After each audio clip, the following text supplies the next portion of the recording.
Olá, seja muito bem-vindo. Esse é o nosso primeiro encontro referente a plano diretor do município de Rio Verde.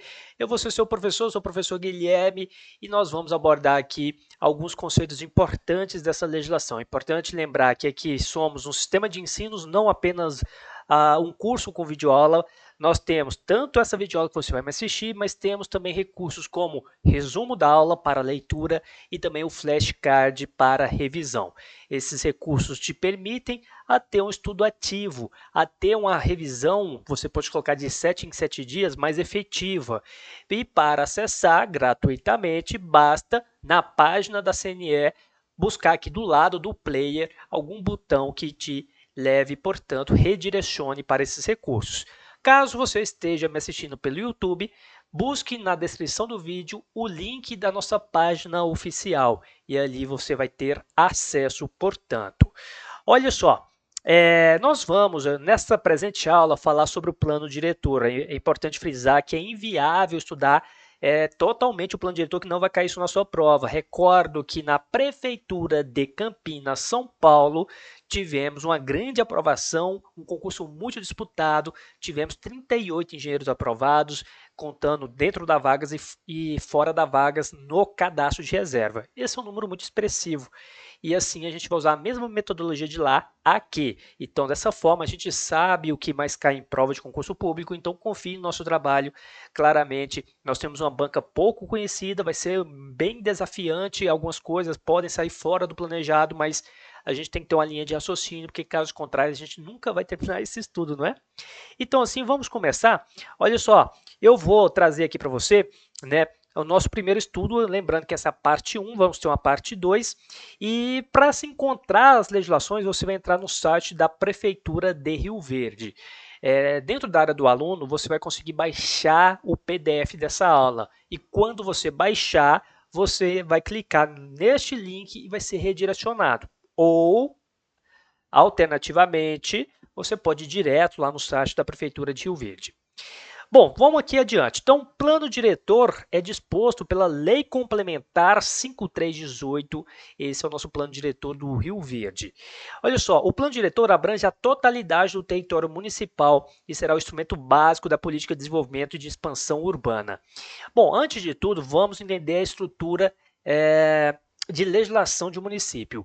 Lá no topo da pirâmide tem a nossa chamada lei orgânica, é como se fosse a Constituição Federal do município, ela que dispõe as regras de maior hierarquia no ordenamento jurídico daquele município.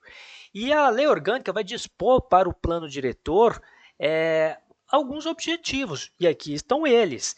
Instrumento da política de desenvolvimento e expansão urbana, ocupação territorial. Então, os princípios, os objetivos nós vamos ver aqui. Aí temos que lembrar que o plano diretor vai dispor para outras legislações disporem de detalhes mais específicos. Lembre-se que lei complementar tem uma hierarquia acima da lei ordinária e dessa maneira o uso do solo, o uso e ocupação do solo, tem uma legislação que nós vamos estudar também, vai dispor de parâmetros urbanísticos, da aplicação das diretrizes desta lei. Onde eu quero chegar com isso? Que não há necessidade de a gente estudar as coisas em redundância. O que for visto aqui, lá a gente aproveita e por isso que não é interessante você, depois de matriculado, né, sair pulando aulas. Tem que seguir aí, então, a ordem adequada para ir aproveitando, né, o ganho de conhecimento. Bom, olha que legal, vamos ampliar na sua tela. Você tem aqui o município de Rio Verde. Você percebe que é uma cidade do interior, tem um pouco mais de 200 mil habitantes e tem um agronegócio muito forte.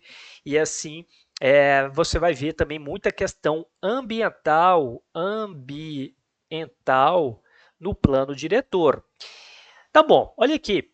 Também vai ser importante você lembrar que dentro do perímetro urbano tem a passagem de rodovias importantes, como é o caso da nossa BR-060, da nossa GO 174, da nossa BR-452. Isso aqui também é importante para o estudo do sistema viário.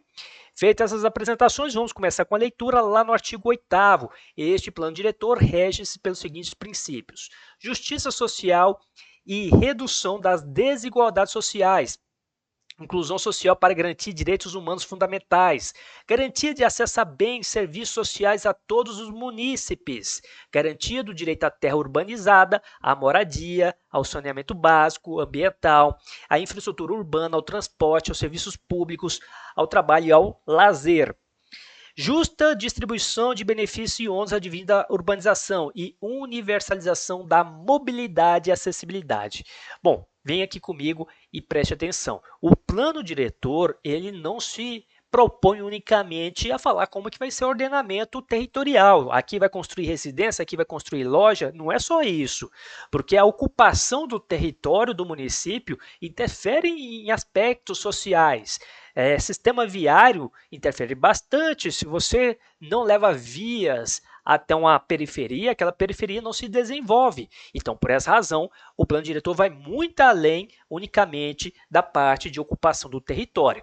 No entanto, nós estamos estudando para o cargo de fiscal de edificações e loteamento do município, e a gente vai focar mais nesses aspectos, né, que estão relacionados à fiscalização dessas obras, ao cumprimento da legislação desses tipos de obras. Então, nosso mérito de estudos aqui vai ser diferente. A gente não vai estudar, você vai encontrar tópicos de educação, de saúde, de segurança dentro do plano diretor, a gente vai ignorar porque a gente entende que não tem uma relação com o cargo. Se a gente não fizer esse tipo de aposta, dificilmente a gente vai conseguir concluir os nossos estudos até o dia da prova, ok? Muito bom, vamos seguir. E muita atenção que tem muita leitura, tá?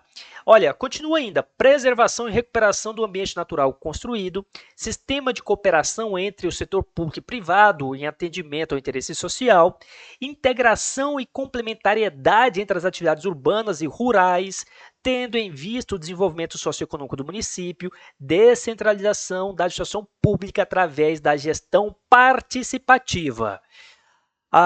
Continuando, no artigo seguinte, ou seja, o artigo 9º, dispõe dos objetivos. Os princípios são princípios, o objetivo já tem uma relação com ações. E a gente vai fazer uma breve leitura. Eu não acho que isso que vai cair na sua prova, é só a introdução da nossa aula. Vamos a uma leitura mais célere.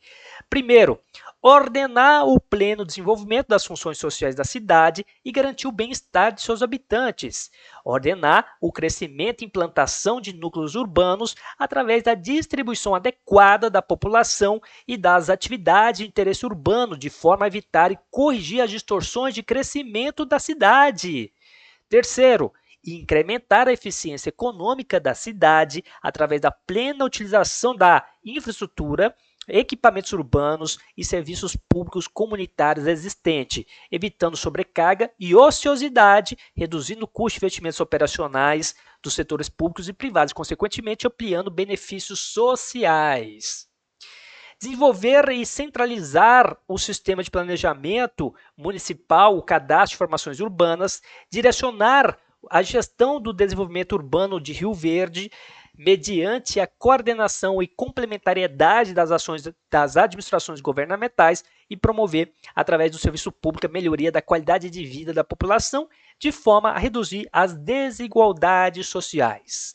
Muito bom, eu reforço, não tenho aposta aqui, eu acho que isso aqui não vai cair, mas você já entendeu que o plano diretor ele é muito multidisciplinar e não unicamente no mérito de engenharia e de arquitetura. No entanto, a gente vai focar nestes méritos porque tem que ter uma relação com a sua prova, com o seu cargo, né?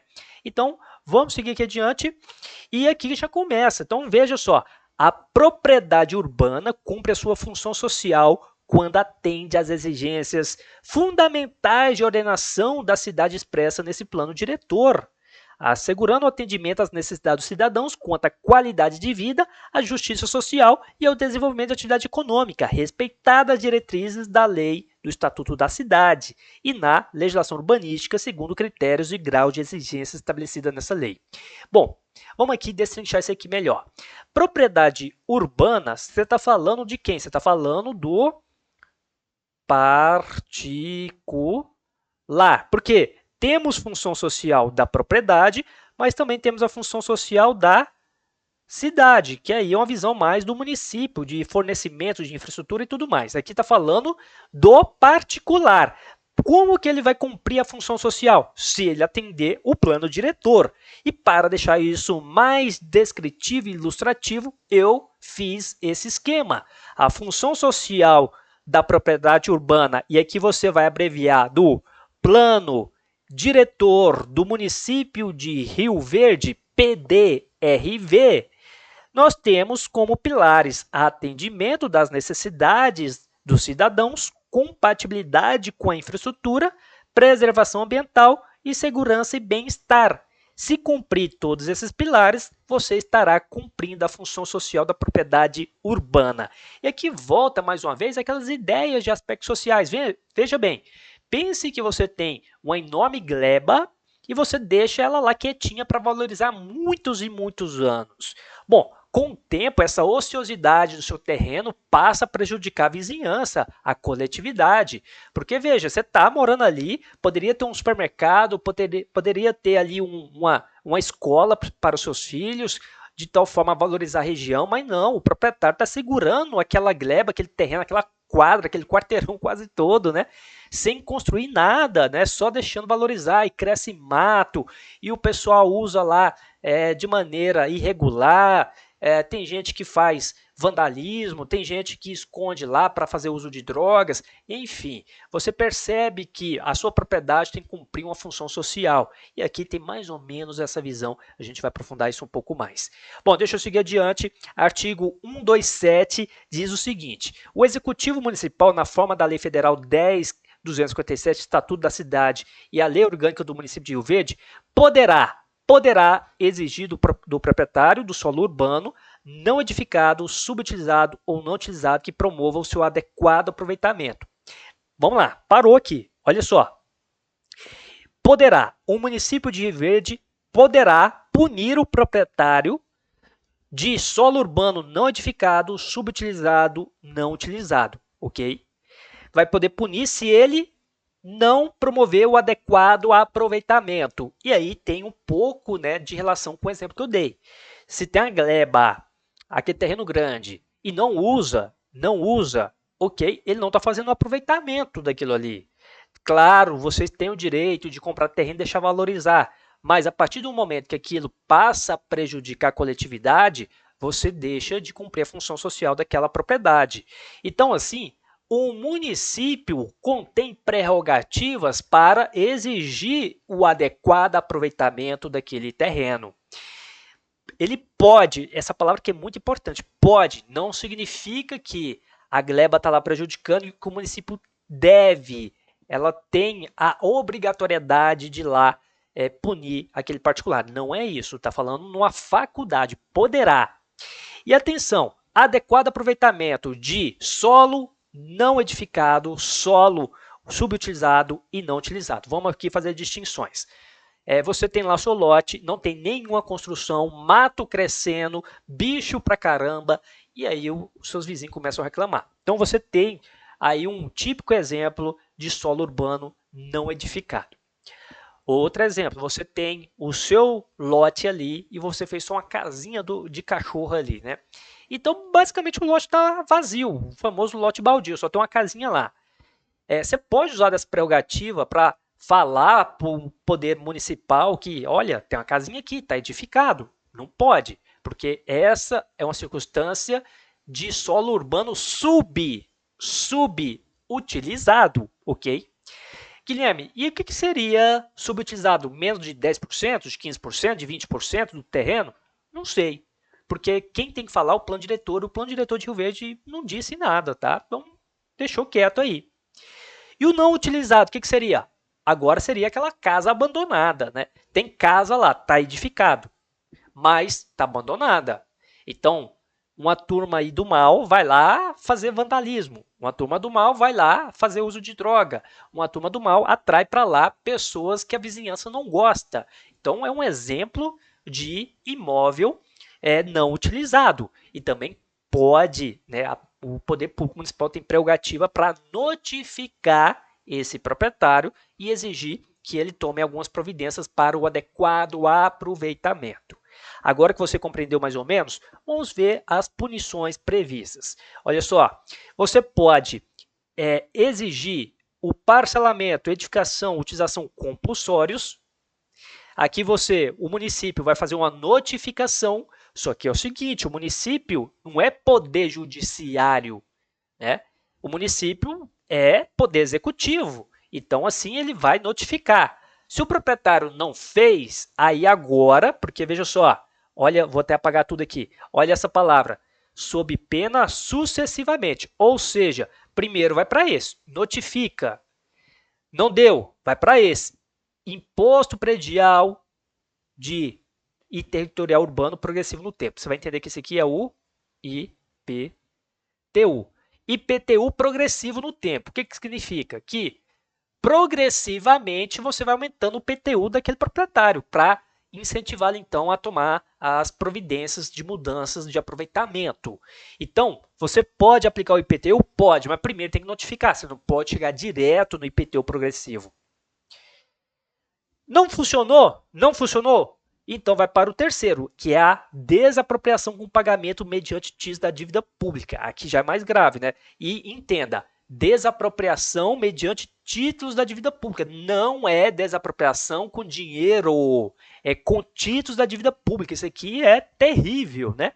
Então, essa punição tem que ser a última possível aqui, é sucessivo, ok? Isso cai em prova. Vamos seguir mais. Só para deixar claro, essa legislação é o Estatuto da Cidade, não está previsto no seu edital, tá? Mas, olha só, considera subutilizado o imóvel cujo aproveitamento seja inferior ao mínimo definido no plano diretor ou em legislação dele decorrente. Ocorre que o plano diretor de Rio Verde, ele não deixa isso claro, por isso que eu não trouxe aqui para você. E uma questão para você praticar. Com base no Estatuto da Cidade, consideram subutilizado o imóvel. Letra A, cujo aproveitamento seja superior ao mínimo definido no plano diretor em legislação decorrente dele. Letra B, cujo aproveitamento seja inferior ao mínimo definido no plano diretor ou em legislação dele decorrente.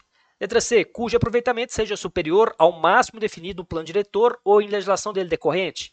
Letra D, cujo aproveitamento seja superior ao máximo definido na lei de aproveitamento do solo. Letra E, cujo aproveitamento seja inferior ao máximo definido somente no plano diretor. É isso aí, você acertou, né? Cujo aproveitamento seja inferior ao mínimo definido no plano diretor e legislação dele decorrente. Muito bom, então vamos adiante. Outra questão, o objetivo do IPTU progressivo no tempo é estimular proprietários a manter seus imóveis fechados ou subutilizados? Erradíssimo, é o contrário, você vai impor IPTU mais caro a cada ano para justamente tomar providência, né? Ter um melhor aproveitamento, ou seja, não deixar o imóvel fechado e nem subutilizado. E seguindo mais, agora vamos progredir aqui em áreas importantes do nosso estudo. Até agora eu fiz uma introdução. Aqui já tem mais tendência de cair. Nós vamos falar do meio ambiente. Área de preservação, área de proteção de Rio Verde. Então, vamos lá para cima. Lendo aqui, né, no artigo 22, o Executivo Municipal promoverá a implantação de áreas verdes com observância nas seguintes diretrizes. A implantação de programa de ampliação de áreas verdes urbanas para atingir o índice de 12 metros quadrados de área verde por habitante, conforme recomendado pela ONU. Segundo, garantia de reserva de área verde nos loteamentos para uso da comunidade, igual a 5% da área total do loteamento, em áreas contíguas iguais ou superiores a 400 metros quadrados. Sendo previsto projeto de paisagismo e equipamentos urbanos apropriados, mediante a doação dessa área para o município, que se encarregará de fazer a manutenção, vedada a contagem e inclusão das áreas de preservação permanente como áreas verde. Tem muita coisa aqui, vamos lá. Primeiramente, aqui tem um índice geral. Né? Como eu já disse, o plano diretor tem diretrizes gerais e, eventualmente, o uso do solo vai trazer isso mais detalhado. Índice geral é o parâmetro da ONU, ou seja, área verde, 12 metros quadrados por habitante. Área verde, você vai entender que é uma área permeável, você não pode colocar cimento, você não pode colocar um piso impermeável, é área verde. Então é isso. Agora, se for loteamento, tem que ter 5% para aqueles loteamentos que tenham pelo menos 400 metros quadrados. Ok? 5%. Esse 5% pode ser entregue como uma praça, né, um equipamento público, e isso vai ser entregue para o município. O loteamento é uma obra particular, mas os 5% de área verde é entregue para o município, e o município que vai dar manutenção. Por fim, é vedada a contagem de área de preservação permanente como área verde. Então, se passa um córrego, tem aquela mata ciliar, não é? Passa esse córrego dentro desse condomínio, o que acontece? A mata ciliar não pode ser computada como área verde. Uma coisa é uma coisa, outra é outra. O plano diretor que está falando isso, ok? Muito bom, vamos seguir. E uma questão inédita para você praticar. De acordo com o artigo 22 do Plano Diretor de Rio Verde sobre a implantação de área verde, assinale a alternativa correta. Letra A. O índice mínimo de área verde urbana por habitante, recomendado pela ONU e adotado pelo município, é de 6 metros quadrados. Letra B. Nos loteamentos é obrigatória a reserva de área verde para uso comunitário em no mínimo 2% da área total do loteamento. É vedada a contagem e inclusão de áreas de preservação permanente como área verde? Letra D. A área verde destinada à comunidade deve ser inferior a 200 metros quadrados em cada loteamento. Gabarito, letra C. Meus parabéns. Vamos aqui à correção. Letra A. O índice mínimo de área por habitante é de 12 metros quadrados. Letra B. Nos loteamentos é obrigatória a reserva de área verde para uso comunitário em no mínimo 5%. Letra C. É vedada a contagem e inclusão das áreas de preservação permanente como área verde? Essa é a nossa resposta. Letra D. A área verde destinada à comunidade deve ser inferior a 200 metros quadrados? Não existe essa previsão na lei. A lei fala que loteamento de 400 metros quadrados para cima tem que reservar 5% como área verde. Artigo 23. São áreas de preservação para efeitos dessa lei aquelas destinadas à preservação do ecossistema natural do município, as quais se classificam como, atenção, nós já estamos mudando de assunto, área de preservação. Ela visa proteger ecossistema natural. A área verde é uma coisa, a área de preservação é outra coisa. Até mesmo o plano diretor disse que em loteamentos, a área de preservação permanente não pode ser computada como área verde. Uma coisa é uma coisa, a outra é outra. Então vamos continuar com a nossa leitura. O que seria a área de preservação? Primeiro, curso d'água, manancial subterrâneo, manancial lacustres e lagoas reservadas para drenagem pluvial. Talvegs seria isso aqui, ó. Você tem um acidente topográfico e quando chove, a água desce e ela forma uma lâmina d'água aqui, ó. Esse aqui é o nível d'água, então o talveg dá o escoamento e aqui tem uma lâmina d'água. Então esse é o talveg. Terceiro, encostas com ângulo superior a 30. Então você tem um talude aqui com mais de 30, isso é uma encosta, uma área de preservação. E outras previstas em lei. Parágrafo único. Denomina-se talveg a linha formada pela interseção de duas superfícies formadoras de vertente de um vale. Essa linha que está falando aqui, ó. Essa linha aqui, ok? Funcionando como rede de drenagem de rios, riachos e água de chuva. As áreas de preservação se destinam ao quê? Preservar a vegetação nativa e ao equilíbrio do sistema de drenagem natural. Preservação da diversidade das espécies, refúgio da fauna e proteção do curso d'água, resguardo de áreas de risco e geodinâmicos e geotécnicos. Você percebe, então, por meio dessa destinação, esses exemplos que foram dados aqui, curso d'água, talveg, encosta com 30% de inclinação superior. E aí, vamos seguir mais, porque aqui temos uma outra questão. Vamos lá. Só vou pegar minha caneta e a gente vai responder essa questão. Segundo o artigo 23 do Plano Diretor de Rio Verde, não é considerado uma área de preservação para efeito dessa lei. Curso d'água, talveg, encosta com ângulo de 32 de inclinação, áreas verdes. É isso aí, meus parabéns, tá? Ó, expressamente tem curso d'água, tem talvegs e tem encostas com ângulo maior que 30%. Área verde, não. A área verde é um outro conceito, tá bom? A área verde é uma área que permite permeabilidade. Tá certo que a área de preservação também vai assim condizer, mas para efeitos jurídicos, né, tem outra finalidade que é diversa da área de preservação. Artigo 25. As áreas de preservação, nos termos dessa lei, são áreas não parceláveis e não edificáveis, sendo vedado o corte ou retirada de vegetação natural. Então, vamos lá. A área de preservação, como o nome diz, você não vai retirar a vegetação, porque aqui você quer preservar o ecossistema, correto? E você também não vai parcelar e nem vai construir lá, edificar. E para deixar isso mais claro, vamos falar do parcelamento. O que seria parcelamento do solo?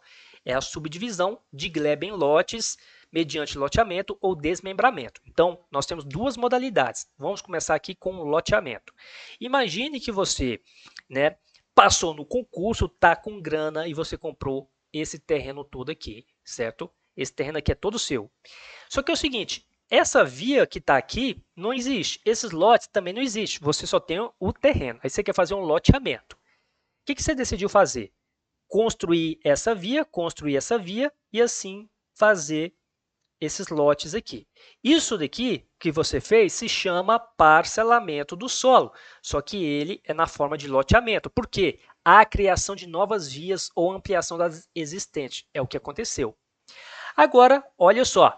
Você tem esse terrenão aqui. Você simplesmente vai dividir em lotes, porque essa via ela já existe. Isso se chama desmembramento. Aproveite o sistema viário. Também é uma modalidade de parcelamento do solo. Bom, se esse terreno você comprar e ela for uma área de preservação, eu lamento, mas você não pode fazer o parcelamento. Olha só o que falou aqui. São áreas não parceláveis, nem edificáveis. Muito bom. Considera-se área de proteção aquelas parceladas ou não, sujeitas a critérios especiais de uso e ocupação nos termos dessa lei e demais normas dela decorrente, tendo em vista o interesse público e proteção ambiental. Opa, então pera lá. Nós vimos há pouco a área de preservação. Estamos vendo agora a área de proteção. Por mais que você tenha uma associação de uma com a outra, são coisas juridicamente diferentes para o nosso plano diretor. Não confunda, e é aqui que vai ter questão de prova. Vamos lá entender o que é a área de proteção? Antes de saber o que são, a gente já sabe uma imensa diferença. A área de proteção permite parcelamento e permite edificação. Só que a ocupação dessas áreas, elas são mais criteriosas, tem mais burocracia envolvida aqui. E a gente vai entender isso ao teor da lei. Bom, então deixa eu avançar. Área de preservação são áreas não parceláveis e sem construção permitida. Área de proteção, áreas com critérios especiais de uso e ocupação. Isso aqui é uma questão de prova, né? Bom, áreas de proteção classificam-se como parque ecológico, faixa circundância ao longo do curso d'água, área de risco, paisagens notáveis. Paisagens notáveis, é bom a gente frisar que tem um aspecto estético também, o paisagismo. Se você não regrar, né, as construções, você pode perder algumas belezas naturais. Exemplo muito bom são regiões que estão ali marítimas, né, que tem ali praias de banho. A vista para o mar é algo muito bom. Então, o município pode limitar a altura de prédio para não tampar aquela vista bonita. Isso é um parâmetro também que o plano diretor pode regulamentar. E é o caso aqui, paisagens notáveis. Tudo bom? Não significa que você não pode construir onde tem paisagens notáveis, mas significa que você vai ter alguma limitação. Mas vamos continuar aqui que nosso propósito é ler esse dispositivo. Olha, parágrafo 1º. Os empreendimentos instalados ou que vierem a se instalar em áreas de proteção dependerão de licenças e alvarás especiais, disciplinados em legislação própria e análise pelo Sistema de Planejamento Municipal. Parágrafo 2º, em caso de realização de obra pública ou implantação de equipamento urbano público em área de proteção, fica esta condicionada à avaliação do sistema de planejamento municipal, ok?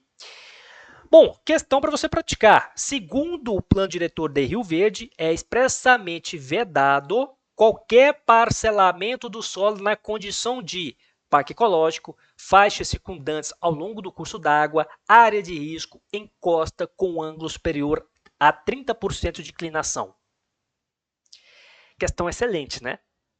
Qual que é a resposta? Gabarito, letra D, meus parabéns.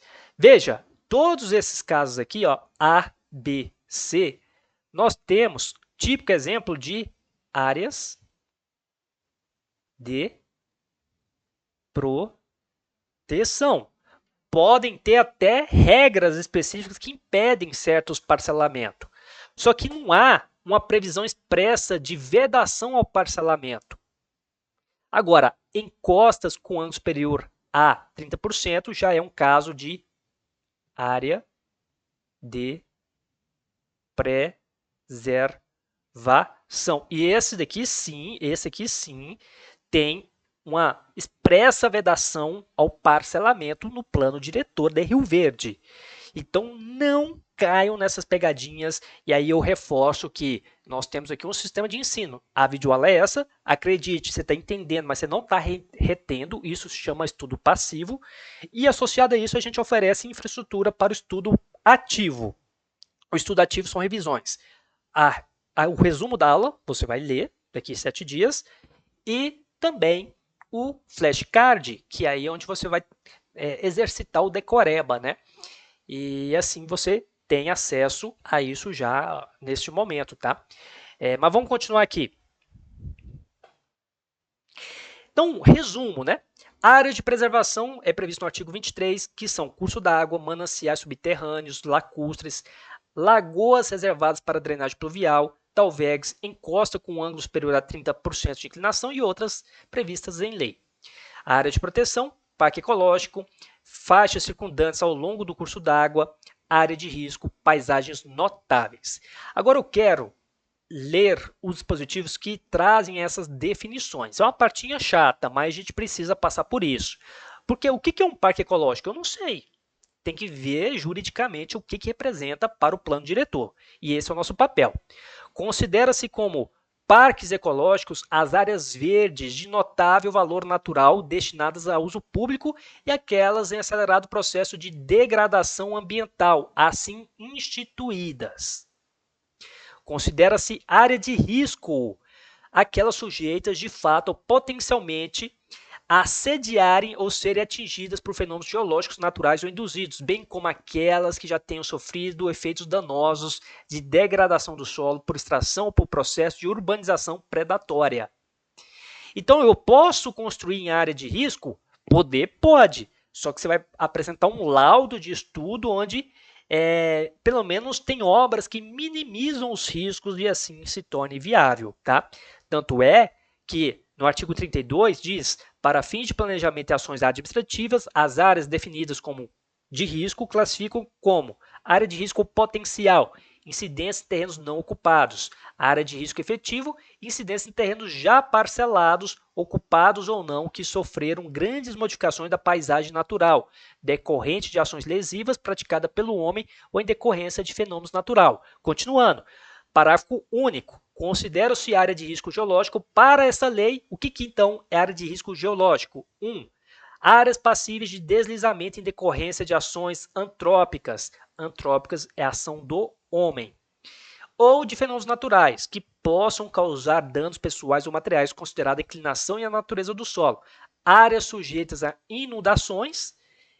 Áreas sujeitas a fenômeno de erosão ou de assoreamento. Tudo isso aí é definido como área de risco geológico.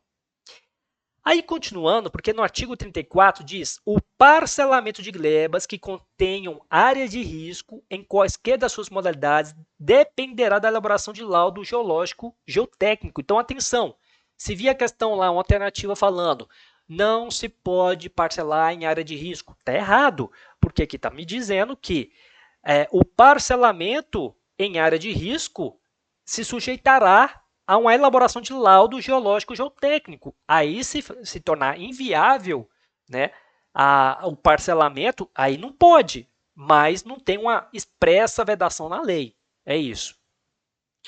Vamos continuar. A movimentação de terra para execução de obra de aterro, desaterro, bota fora, quando implicar em degradação ambiental ou transformação do local em área de risco, em qualquer de suas modalidades, dependerá da análise prévia do sistema de planejamento municipal e deverá ser precedida do estudo de impacto ambiental, relatório de impacto ambiental e relatório de impacto de vizinhança. Faixas circundantes, o que é isso, né? Consideram-se faixas circundantes as áreas em volta ou ao longo de curso d'água e lagoas de domínio público ou particular. As faixas referidas no caput destinam-se a proteger elementos naturais e preservação dos previstos nessa lei, valorização da visualização dos elementos naturais que envolvem.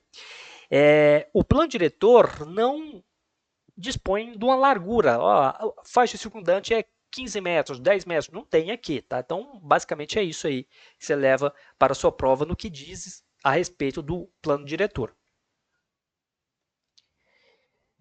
Continuando.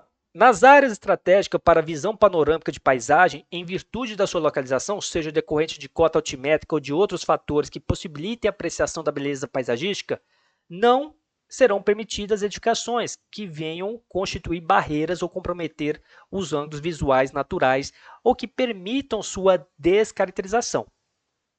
Adiante. E agora nós vamos para o sistema viário.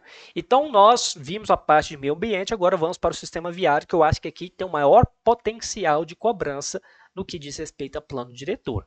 Vamos lá, então, para o sistema viário de Rio Verde.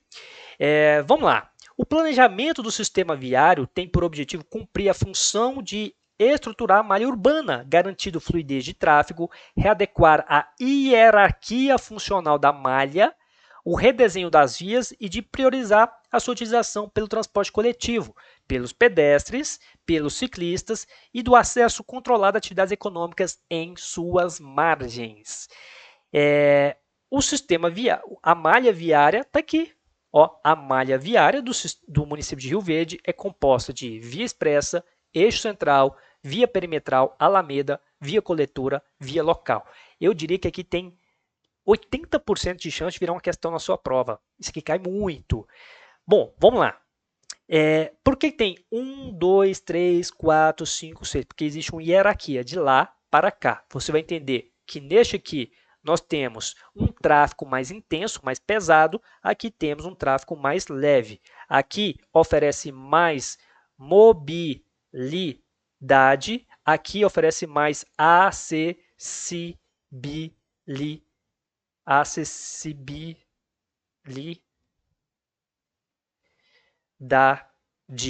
O que é a diferença? Vamos lá. Você tem aquela via de trânsito rápido que você pega grande velocidade, mas não tem cruzamento, você não sai virando onde você quer. Se você quiser voltar, tem que buscar um retorno talvez 1 quilômetro de distância.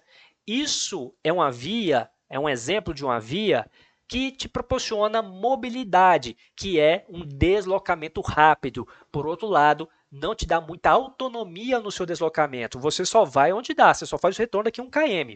Agora, na via local, a acessibilidade é o oposto disso.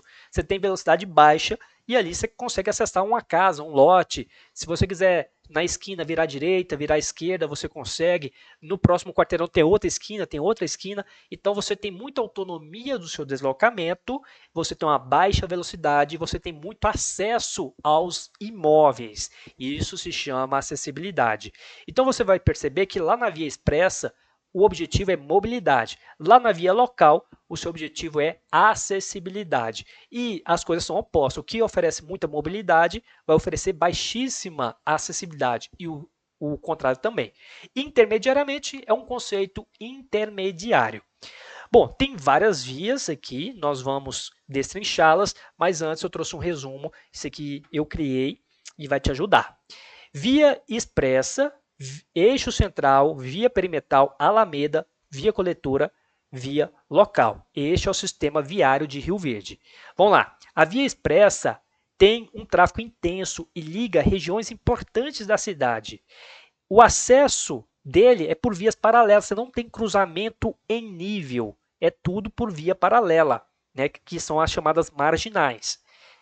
Exemplo, BR-060. Lembra que no início da aula eu te mostrei lá que a BR-060 cortava a cidade? Aquela lá, quando está na travessia urbana, se chama via expressa. E tem isso aqui porque está escrito no plano diretor, isso aqui não é da minha cabeça que eu estou tirando, por isso que isso aqui tem que decorar. Eixo central é uma via estruturadora do tráfego urbano. Pode ter pista dupla ou única. Quando é dupla, tem a divisão do canteiro central. E também o plano diretor dá exemplo. A Avenida Presidente Vargas e a Avenida Universitária são exemplos de eixo central. Via perimetral tem um intenso tráfego, um tráfego pesado ainda, tá? E tem interseção em nível. Você tem cruzamento com semáforo, por exemplo. E exemplo é a perimetral norte. Aqui fala, na verdade, da implantação da perimetral. Eu creio que essa perimetral ainda não foi implantada na cidade, tá? Alamedas. Ele já tem um fluxo de tráfego moderado e fica margeando os córregos. É isso, tá? Margeando córregos, você vai lembrar da Alameda. Via coletora. Coleta o tráfego das locais e leva para as outras vias. Você tem pista dupla ou pista única. Se for dupla, tem o canteiro central dividindo. Exemplo, coletora norte-sul, coletora leste-oeste. E, por fim, via local.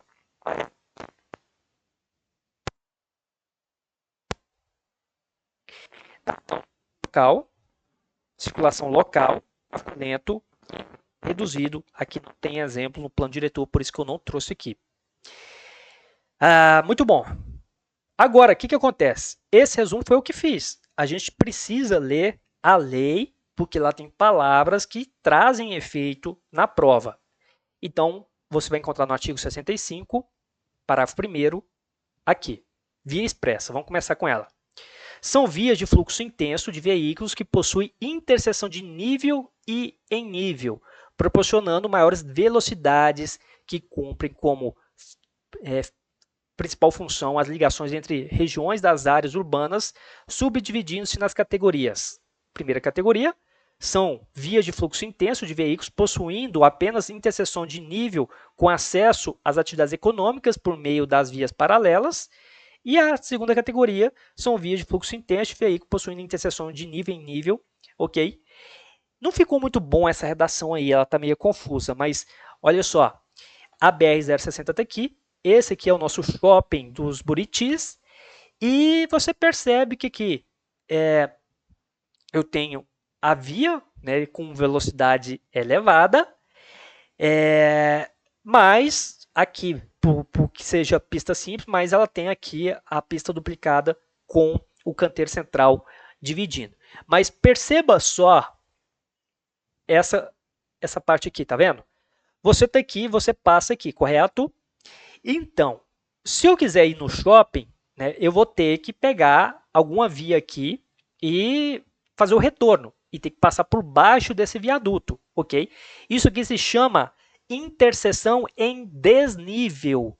Não é em nível, com semáforo, onde o cruzamento interfere no outro, né? Uma via interfere no outro em razão do cruzamento. Não é, porque eu preciso da velocidade para esses veículos. Essa é a nossa via expressa.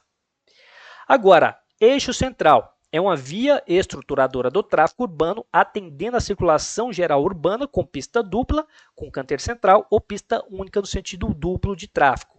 Compõe o eixo central da cidade de Rio Verde, as avenidas Presidente Vargas e Universitária. Essa daqui é o caso da Avenida Presidente Vargas. Você percebe que esse aqui é um cruzamento em nível, tá? Esse aqui, então, é um cruzamento em nível. Você percebe que tem semáforo aqui. Isso aqui, então, interfere na mobilidade. Você percebe que tem uma mobilidade reduzida se comparada com a via expressa. Vias perimetrais são vias de fluxo intenso de veículos que possuem interseção em nível destinada ao tráfego pesado. Ficam previstas nesse plano diretor a implantação da via perimetral norte, tendo por finalidade servir como rota alternativa de tráfego pesado e de localização de postos de transbordo como garantia de soluções de alívio às vias urbanas. Alamedas são vias de tráfego moderado que possuem interseções em nível. As alamedas propostas no plano diretor têm a função de servir como via limitadora e marginal aos códigos nascentes do perímetro urbano, tá bom? Então, aqui tem uma grande característica da Alameda. Vias coletoras são vias estruturadoras do tráfego urbano, atendendo à circulação geral urbana com pista dupla, com canteiro central, ou pista única, com sentido duplo de tráfego. As vias coletoras são vias que recebem das locais e direcionam para vias de categoria superior. Essa aqui é uma via local, ó. Essa aqui é local. Você percebe que é uma via que ela dá acesso aos imóveis e ela tem uma baixa velocidade. Aqui já começa a ter uma velocidade maior, até porque o canteiro central aqui impede, né, um cruzamento a todo momento que emboca uma via local. Tá? Então você percebe que alcança-se mais velocidade nessa via aqui. Então é um exemplo de via coletora. Agora, via local são as destinadas de forma geral como de circulação local de tráfego reduzido e lento, são todas as vias de malha urbana, excetuados aquelas definidas como de outra função. O que a lei diz? O que você não conseguir definir, chama de via local. Mais ou menos é isso que ela diz. Agora, isso aqui vai demandar muita memorização, ok? Paciência, trabalho de revisão. E vamos praticar questões inéditas. Questão de número 5. De acordo com o artigo 65 do Plano Diretor de Rio Verde, quais elementos compõem a malha viária do município? Letra A. Via expressa, via perimetral, via local, rua comercial, eixo de pedestre, avenida principal.